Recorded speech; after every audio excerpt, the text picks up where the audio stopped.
بسم اللہ الرحمن الرحیم۔ دوستو، ایک وجہ یہ بھی ہے کہ کسی دور میں ایک ساتھ بڑی تعداد میں اعلیٰ معیار کی شخصیتوں کا جمع ہونا محال ہوتا ہے، اور اس حقیقت سے کوئی انکار نہیں کر سکتا کہ انسانوں کی کثرت ہمیشہ برے لوگوں کی ہوتی ہے۔ اچھے لوگ ہر دور میں نہ ہونے کے برابر ہوتے ہیں، اور ظالمین اور بدکردار لوگ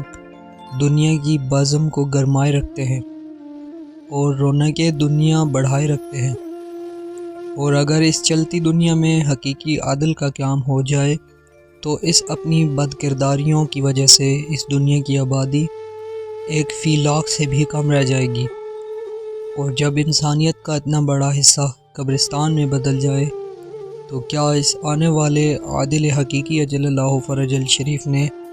قبرستانوں پر حکومت کرنا ہے؟ ایسا نہیں ہے، بلکہ اس دنیا سے ظالمین کے خاتمے کے ساتھ ہر دور کے صالحین و مظلومین کے ساتھ جو اللہ جل جلالہ کا وعدہ ہے کہ وہ انہیں اس دنیا کو وارث بنائے گا، وہ وعدہ بھی پورا کرنا ہوگا، اور اسی صورت میں پورا ہو سکتا ہے کہ سارے ظالمین سے اس روئے زمین کو پاک کیا جائے اور اس پر اولین و آخرین کے صالحین کو حکومت دی جائے۔ پاک خاندان علیہ السلام نے انصار امام زمانہ اجل اللہ فرج الشریف پیدا کرنے کے لیے عزاداری کو رواج دیا، اور اس کے قیام کے اتنے ثواب اور فوائد بیان فرمائے کہ جو لاتعداد ہیں، اور یہاں تک فرما دیا کہ جب بھی مومنین عزاداری کا انعقاد کرتے ہیں، ہم سارے معصومین علیہ السلام اس عزاداری میں تشریف لاتے ہیں، اور اگر کسی نے ہماری زیارت کرنا ہو تو عزاداری کا انعقاد کرے، اسے ہماری زیارت ہو جائے گی۔ اس کی یہی وجہ تھی کہ وہ چاہتے تھے کہ عزاداری سے جذبہ انتقام بیدار ہوگا، اور عزاداروں میں سے کوئی تو ہوگا جو اس راز کو پالے گا اور من میں ہمارے مظلومین کے انتقام کی حسرت پیدا کر کے تاجیل انتقام کی دعا کرے گا۔ میں عزاداری کے مقاصد حقیقی پہ روشنی ڈالنے کی کوشش کر رہا ہوں کہ عزاداری کا مقصد تھا امام زمانہ اجل اللہ فرج الشریف کے انصار پیدا کرنا اور ان کے معاونین انتقام بنانا، نہ کہ اس غم کو غم جاں اور جی کا روگ بنانا، کیونکہ جو قومیں کسی غم کو روگ بنا لیتی ہیں وہ عملی اور اخلاقی طور پر تباہ ہو جاتی ہیں،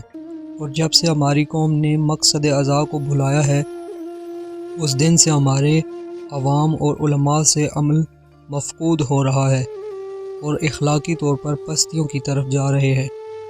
نیکی اور اعلیٰ قدریں مٹتی جا رہی ہیں، اور عزاداری سے روحانیت کا خاتمہ ہو رہا ہے۔ اس کی وجہ یہی ہے کہ ہماری قوم نے اس صدمے کو طاقت نہیں بنایا کہ جس سے عملی حرارت پیدا ہوتی ہے۔ علم الاخلاقیات کا مسلمہ ہے کہ جو انسان کسی برائی کو بطور برائی کرتا ہے اس کی اصلاح ہو سکتی ہے، مگر جو شخص کسی برائی کو بطور عبادت کر رہا ہو اس کی اصلاح کبھی نہیں ہوتی۔ جب سے ہم نے عزاداری کے آب فرات کو ہیڈ اپ کیا ہے اور اس کے ارتقاء کے عمل میں رکاوٹ ڈالی ہے اور اس بہتے دریا کو روکا ہے، تب سے اس میں تھوڑا تھوڑا تعفن پیدا ہو گیا ہے اور آہستہ آہستہ بڑھ رہا ہے، اور اس میں کئی قسم کے مہلک جراثیم پیدا ہو رہے ہیں، جو ہم دیکھ رہے ہیں کہ آج شیعہ مساجد میں علی ولی اللہ کے بغیر اذانیں سنائی دے رہی ہیں، جو اس بات کا بین ثبوت ہے کہ ہمارے آب فرات کا پانی متعفن ہی نہیں ہوا، اس میں فاسد جراثیم بھی پیدا ہو گئے ہیں۔ یہ بھی ہے کہ ہم بے عملی کی اتھاہ گہرائیوں میں گرتے جا رہے ہیں،